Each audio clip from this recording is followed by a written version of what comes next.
নমস্কার বন্ধুরা, সকলকে আমার চ্যানেলে স্বাগত। পশ্চিমবঙ্গের সমস্ত ধরনের সরকারি কর্মচারীদের পাশাপাশি সমস্ত ধরনের অবসরপ্রাপ্ত কর্মচারীদের অবসরকালীন সুযোগ সুবিধা নিয়ে বেশ কিছু নতুন নতুন নিয়ম লাগু করা হয়েছে।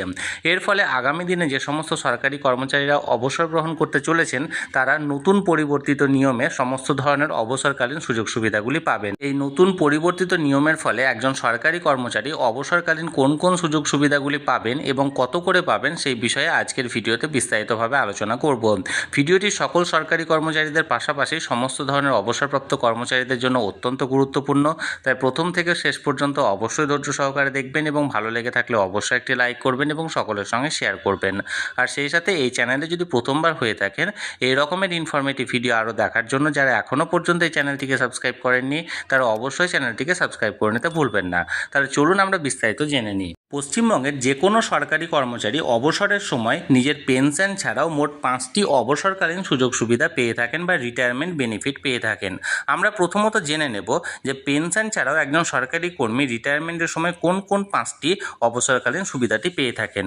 প্রথম যেটি পেয়ে থাকেন সেটি হলো গ্র্যাচুইটির সুবিধা, দ্বিতীয়টি হলো পেনশন কমিউটেশন, তৃতীয়টি হলো জিপিএফ, চতুর্থ হলো লিভ এনক্যাশমেন্ট। তবে এটি শুধুমাত্র পশ্চিমবঙ্গের রাজ্য সরকারি কর্মচারীদের জন্য প্রযোজ্য।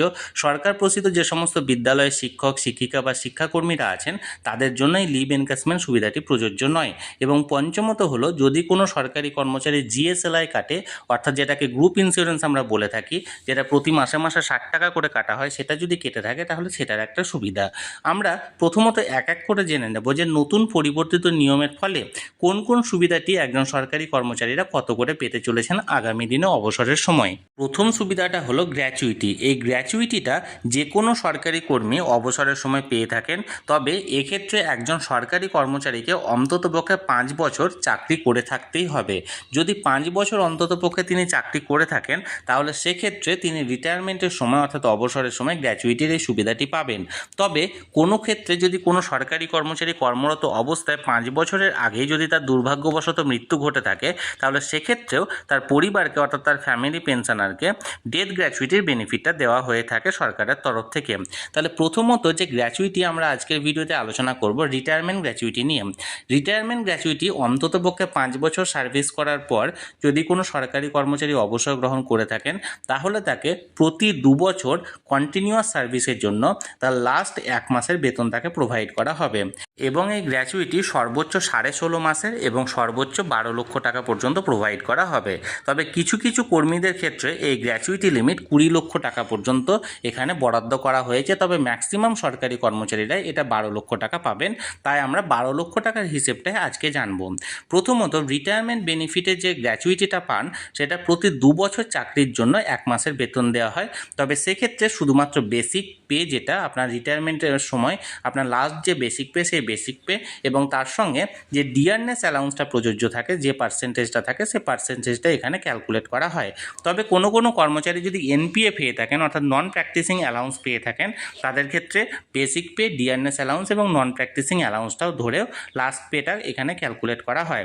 তবে যেহেতু ম্যাক্সিমাম কর্মচারীরা বেসিক প্লাস ডিএ পেয়ে থাকেন তাহলে আজকের একটা উদাহরণের সাহায্যে আমরা বিস্তারিত জেনে নিই। ধরা যাক একজন সরকারি কর্মচারী 20 বছর 7 মাস চাকরি করার পর লাস্ট বেসিক পে 50,000 টাকাতে তিনি অবসর নিচ্ছেন। এক্ষেত্রে তার গ্র্যাচুইটির পরিমাণ দাঁড়াবে 20 বছর চাকরির জন্য 10 মাসের বেতন এবং প্রতি 6 মাস চাকরির জন্য 0.25 হিসাবে গ্র্যাচুইটি ক্যালকুলেট করা হবে। অর্থাৎ 20 বছর 7 মাসের জন্য তার গ্র্যাচুইটির যে ক্যালকুলেশন প্রসেসটা হবে, বেসিক পে বাবদ এখানে 50,000 টাকা এবং বর্তমানে যেহেতু 18% হারে ডিয়ারনেস অ্যালাউন্সের রেট চলছে তাই 50,000 টাকার 18% অর্থাৎ 9,000 টাকা, অর্থাৎ মোট 59,000 টাকা। এবার তিনি যেহেতু 20 বছর 7 মাস চাকরি করেছেন তাই 59,000 টাকাটাকে 10.25 দিয়ে গুণ করা হবে এবং মাল্টিপ্লাই করার পর তার টোটাল গ্র্যাচুইটির পরিমাণ দাঁড়াবে, রিটায়ারমেন্ট গ্র্যাচুইটির পরিমাণ দাঁড়াবে 6,04,750 টাকা। অর্থাৎ এই পরিমাণ টাকা তিনি গ্র্যাচুইটি বাবদ পাবেন। এবার এই টাকাটিকে ম্যাক্সিমাম দেওয়া হবে 16.5 মাসের এবং আপার লিমিট ধরা হয়েছে 12 লক্ষ টাকা পর্যন্ত। কিছু কিছু কর্মীদের ক্ষেত্রে এই লিমিটটা 20 লক্ষ টাকা পর্যন্ত হলেও ম্যাক্সিমাম কর্মীদের ক্ষেত্রে পশ্চিমবঙ্গ সরকারের তরফ থেকে আপার লিমিট 12 লক্ষ টাকা রাখা হয়েছে গ্র্যাচুইটির ক্ষেত্রে। এবার এই বিষয়টি বোঝার ক্ষেত্রে একটি উদাহরণের সাহায্যে আমি বিষয়টি বোঝানোর চেষ্টা করছি। ধরুন আপনি যদি 40 বছর চাকরি করে থাকেন তাহলে সেক্ষেত্রে প্রতি 2 বছরের 1 মাসের হিসাবে আপনার 20 মাসের বেতন গ্র্যাচুইটি বাবদ হওয়ার কথা, কিন্তু এক্ষেত্রে আপনাকে সর্বোচ্চ 16.5 মাসের বেতন প্রদান করা হবে। অর্থাৎ আপনি টোটাল যত বছরই চাকরি করুন না কেন ম্যাক্সিমাম আপনাকে 33 বছর চাকরির জন্য ম্যাক্সিমাম 16.5 মাসের টাকা আপনাকে গ্র্যাচুইটি বাবদ দেওয়া হবে এবং এর পাশাপাশি আপার লিমিট দেওয়া হবে 12 লক্ষ টাকা। এইটিকে সহজভাবে বোঝানোর জন্য আমি একটি বিষয় উদাহরণ দিচ্ছি। ধরুন আপনার রিটায়ারমেন্টের সময় বেসিক পে হচ্ছে 80,000 টাকা এবং আপনি 35 বছর চাকরি করেছেন, তাহলে আপনার 16 মাসের গ্র্যাচুইটি টাকা পাওয়ার কথা। এবার 80,000 টাকা বেসিক পে, তার সাথে বর্তমানে 18% হারে ডিয়ারনেস অ্যালাউন্স অর্থাৎ ডিএর পরিমাণ দাঁড়াবে 14,400 টাকা। অর্থাৎ টোটাল আপনার পাওয়ার কথা 80,000 প্লাস 14,400 সমান 94,400 টাকা এবং 16 মাসের বেতন হিসাবে সেটা দাঁড়ায় 15,10,400 টাকা।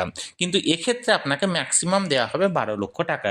অর্থাৎ আপনি যত বছরই চাকরি করুন না কেন আপনাকে ম্যাক্সিমাম দেওয়া হবে 16.5 মাসের এবং অ্যামাউন্ট যতই দাঁড়াক না কেন ম্যাক্সিমাম আপনাকে দেওয়া হবে 12 লক্ষ টাকা পর্যন্ত। আশা করি বিষয়টি আমি বোঝাতে পেরেছি। এবার একজন সরকারি কর্মী অবসর নেওয়ার সময় দ্বিতীয় যে সুবিধাটা পেয়ে থাকেন সেটা হলো পেনশন কমিউটেশনের সুবিধা। এই পেনশন কমিউটেশন হলো আপনি নিজে অবসর গ্রহণ করার সময় আপনার যে বেসিক পেনশনটা থাকবে সেই বেসিক পেনশনের ম্যাক্সিমাম 40% আপনি সেল করতে পারেন এবং সেল করে একটা এককালীন অর্থ আপনি সরকারের কাছ থেকে নিতে পারেন। তবে এটি সম্পূর্ণ অপশনাল, এটা কোনো রকম কোনো ম্যান্ডেটরি বা কম্পালসরি নয় যে আপনাকে করতেই হবে।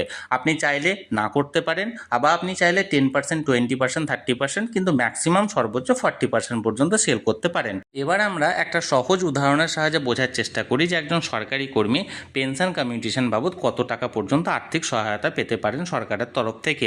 ধরুন একজন কর্মী আগের নিয়ম অনুযায়ী 50,000 টাকা বেসিকে তিনি রিটায়ার করছেন এবং 50,000 টাকা যেহেতু তিনি 20 বছর 7 মাস এখানে সার্ভিস করেছেন, তাই তার ফুল পেনশন হচ্ছে এবং ফুল পেনশনের পরিমাণ হলো 25,000 টাকা বেসিক পে, অর্থাৎ বেসিক পেনশনটা হলো 25,000 টাকা। এবার এই 25,000 টাকার তিনি ম্যাক্সিমাম 40% পর্যন্ত সেল করার একটা সুযোগ পাবেন। এক্ষেত্রে ম্যাক্সিমাম 40% পর্যন্ত তিনি যদি সেল করেন তাহলে সেক্ষেত্রে হবে 25,000 টাকার 40% সমান 10,000 টাকা। এবার এই 10,000 টাকা প্রতি মাসে মাসে তার পেনশন থেকে কেটে নেওয়া হবে এবং এই 10,000 টাকা কেটে নেওয়ার জন্য এককালীন যে অর্থ সাহায্যটা দেওয়া হবে সেটা হবে 10,000 গণিত 8.196 ইন্টু 12 অর্থাৎ 12, অর্থাৎ টোটাল 9,83,520 টাকা। যার মানে হলো একজন সরকারি কর্মী অবসর নেওয়ার সময় যদি পেনশন কমিউট করে থাকেন তাহলে প্রতি মাসে মাসে তিনি 10,000 টাকা করে পেনশন কম পাবেন, কিন্তু তার বদলে অবসর নেওয়ার সময় তাকে অতিরিক্ত পেনশন কমিউটেশন বাবদ 9,83,520 টাকা তাকে প্রোভাইড করা হবে এবং এটা আগামী 15 বছর জন্য তার মাইনে থেকে কাটা হবে, তার পেনশন থেকে কাটা হবে এবং 15 বছর পর তার যে 10,000 টাকা কাটা হয়েছিল সেটি আবার তিনি ব্যাক পাবেন।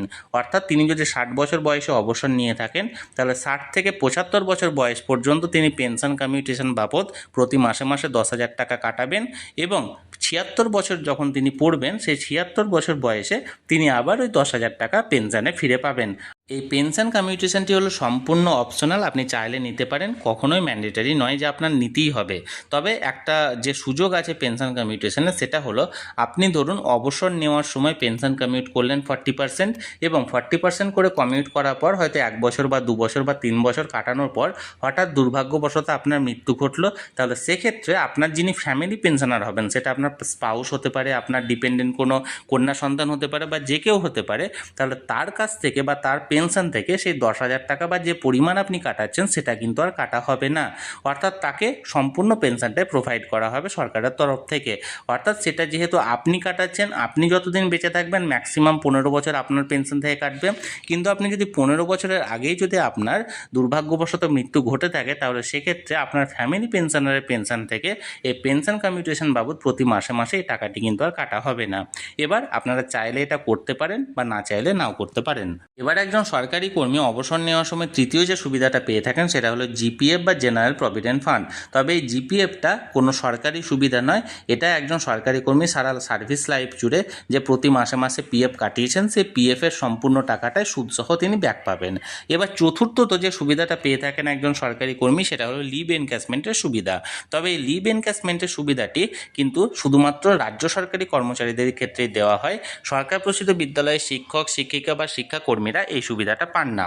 লিভ এনক্যাশমেন্টের যে হিসাবটা সেটা হলো ম্যাক্সিমাম 300 দিন এখানে স্যালারি পেয়ে থাকেন, অর্থাৎ 10 মাসের বেতন একজন সরকারি কর্মী অর্থাৎ রাজ্য সরকারি কর্মীরা অবসরের সময় পেয়ে থাকেন, এবং সেক্ষেত্রে বেসিক প্লাস ডিএ এবং মেডিকেল অ্যালাউন্স তিনটি কিন্তু এক্ষেত্রে যোগ করা হয়। অর্থাৎ আগের নিয়ম অনুযায়ী একজন সরকারি কর্মচারীর বেসিক পে ধরা হয়েছিল 50,000 টাকা এবং বর্তমানে 18% হারে ডিআরএস অ্যালাউন্স বাবদ তার ডিএ বাবদ ধরা হয়েছিল 9,000 টাকা এবং এর পাশাপাশি 500 টাকা ধরা হয়েছিল মেডিকেল অ্যালাউন্স, অর্থাৎ টোটাল 59,500 টাকা, এবং যেটি 300 দিনের সর্বোচ্চ লিভ এনক্যাশমেন্ট পাওয়া যায় অর্থাৎ 10 মাসের বেতন অর্থাৎ 59,500 গুণিত 10 সমান 5,95,000 টাকা টোটাল তাকে লিভ এনক্যাশমেন্ট বাবদ প্রদান করা হবে। আশা করি বিষয়টি আমি বোঝাতে পেরেছি। এই জিএসএলআই বাবদ যে সুবিধাটা দেওয়া হয় অর্থাৎ গ্রুপ ইন্স্যুরেন্সের যে সুবিধাটা দেওয়া হয় সেটা শুধুমাত্র সেই কর্মীদের ক্ষেত্রে প্রযোজ্য যাদের প্রতি মাসে মাসে 60 টাকা করে কেটে নেওয়া হয় ইন্স্যুরেন্স চার্জ বাবদ। যে সমস্ত কর্মীরা এই 60 টাকা কাটান না তাদের ক্ষেত্রে গ্রুপ ইন্স্যুরেন্সের সুবিধাটা তারা পাবেন না, তবে যারা যারা কাটিয়েছেন তারা কিন্তু এই গ্রুপ ইন্স্যুরেন্সের সুবিধাটাও অবসর নেওয়ার সময় পাবেন। এক্ষেত্রে সুবিধাটা বলতে কি, আপনি যে পরিমাণ টাকাটা জমা করছেন জিএসএলআই বাবদ সেটাই একটা প্রাপ্ত ইন্টারেস্ট রেটে আপনি এক্ষেত্রে ব্যাক পাবেন নিজের অবসর নেওয়ার সময়। আশা করি বিষয়টি আমি বোঝাতে পেরেছি। তাহলে একজন সরকারি কর্মচারী অবসর নেওয়ার সময় মোট 5টি সুবিধা পান। এক হলো গ্র্যাচুইটি, 2 হলো লিভ এনক্যাশমেন্ট, 3 হলো পেনশন কমিউটেশন, 4 হলো জিপিএফ এবং 5 হলো জিএসএলআই অর্থাৎ গ্রুপ ইন্স্যুরেন্সের সুবিধা। এছাড়াও তারা পেনশনের সুবিধাটা পেয়ে থাকেন। পেনশন একজন সরকারি কর্মী কিভাবে ক্যালকুলেট করা হয়, অবসর নেওয়ার সময় কত টাকা পেনশন পাবেন, কিভাবে এটা নির্ণয় করা হবে, সব কিছু যদি জানতে চান আমাকে অবশ্যই কমেন্ট করে জানান। আমি পেনশন সংক্রান্ত একটা বিস্তারিত ভিডিও খুব তাড়াতাড়ি এই চ্যানেলে নিয়ে আসতে চলেছি। আর এই ভিডিওটি ভালো লেগে থাকলে অবশ্যই একটি লাইক করুন, সকলের সঙ্গে শেয়ার করুন, আর সেই সাথে এই চ্যানেলে যদি প্রথমবার হয়ে থাকেন এই রকমের ইনফরমেটিভ ভিডিও আরও দেখার জন্য যারা এখনও পর্যন্ত চ্যানেলটিকে সাবস্ক্রাইব করেনি তারা অবশ্যই চ্যানেলটিকে সাবস্ক্রাইব করে রাখুন।